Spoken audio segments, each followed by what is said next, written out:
Assalamualaikum warahmatullahi wabarakatuh.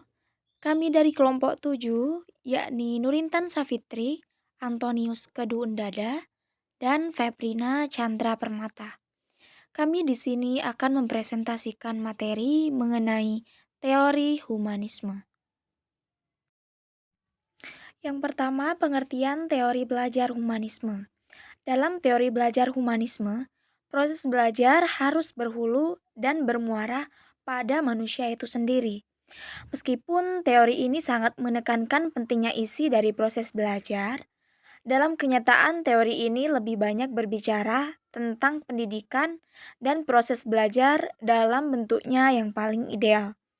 Dengan kata lain, teori ini lebih tertarik pada ide belajar dalam bentuknya yang paling ideal daripada belajar seperti apa adanya. Seperti apa yang biasa kita amati dalam dunia keseharian.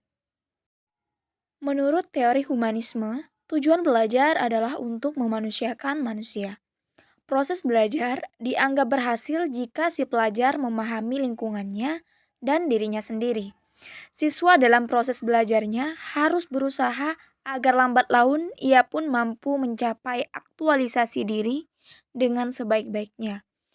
Teori belajar ini berusaha memahami perilaku belajar dari sudut pandang pelakunya, bukan dari sudut pandang pengamatnya.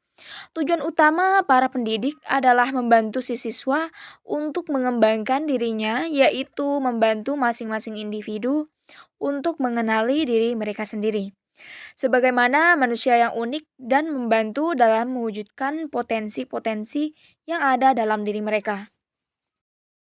B. Tokoh-tokoh teori humanisme. Tokoh penting dalam teori belajar humanitik secara teoretik antara lain adalah Arthur Combs, Abraham Maslow, dan Carl Rogers. 1. Arthur Combs. Perasaan, persepsi, keyakinan, dan maksud merupakan perilaku-perilaku batiniah yang menyebabkan seseorang berbeda dengan yang lain. Agar dapat memahami orang lain, seseorang harus melihat dunia orang lain tersebut, bagaimana ia berpikir dan merasa tentang dirinya. Itulah sebabnya, untuk mengubah perilaku orang lain, seseorang harus mengubah persepsinya. Sesungguhnya para ahli psikologi humanisme melihat dua bagian belajar, yaitu diperoleh informasi baru dan personalisasi informasi baru tersebut terhadap seseorang dalam berperilaku. Jadi jelaslah, maka semakin banyak hal yang dipelajari oleh murid segera dilupakan, karena tidak ada kaitannya sama sekali dengan dirinya. 2. Abraham Maslow. Abraham Maslow adalah tokoh yang menonjol dalam psikologi humanisme. Karyanya di bidang pemenuhan kebutuhan berpengaruh sekali terhadap upaya memahami motivasi manusia. Sebagian dari teorinya yang penting didasarkan atas asumsi bahwa dalam diri manusia terdapat dorongan positif untuk tumbuh dan kekuatan-kekuatan yang melawan atau menghalangi pertumbuhan. Maslow berpendapat bahwa manusia memiliki hierarki kebutuhan yang dimulai dari kebutuhan jasmania yang paling asasi sampai dengan kebutuhan tertinggi. Kebutuhan tersebut terbagi dalam 5 tingkatan, yaitu A. Kebutuhan jasmania atau dasar, basic needs, seperti makan, minum, tidur, dan seks menuntut sekali untuk dipuaskan. B. Kebutuhan akan rasa aman, safety needs, kebutuhan kesehatan, keamanan lingkungan, lapangan kerja, sumber daya, dan terhindar dari bencana. C. Kebutuhan untuk dimiliki dan dicintai, belongingness needs, butuh cinta, persahabatan, dan keluarga, kebutuhan menjadi anggota kelompok, dan sebagainya. D. Kebutuhan akan harga diri, esteem needs, butuh kepercayaan diri, harga diri, prestasi, dan penghargaan dari orang lain. E.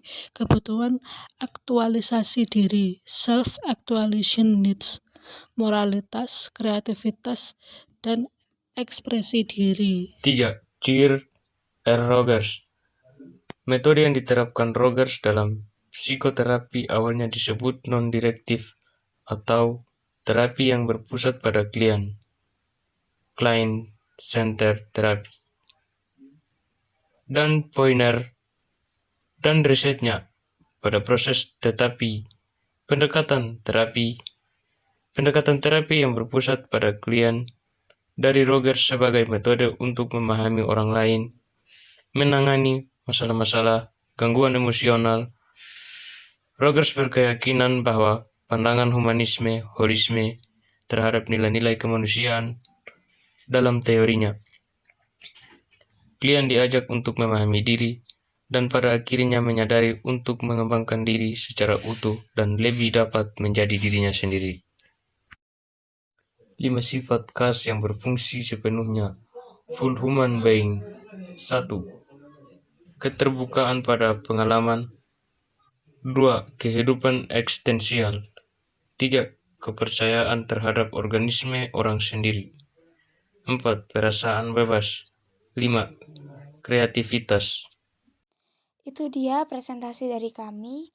Mohon maaf apabila ada kata-kata yang kurang berkenan. Sekian, terima kasih.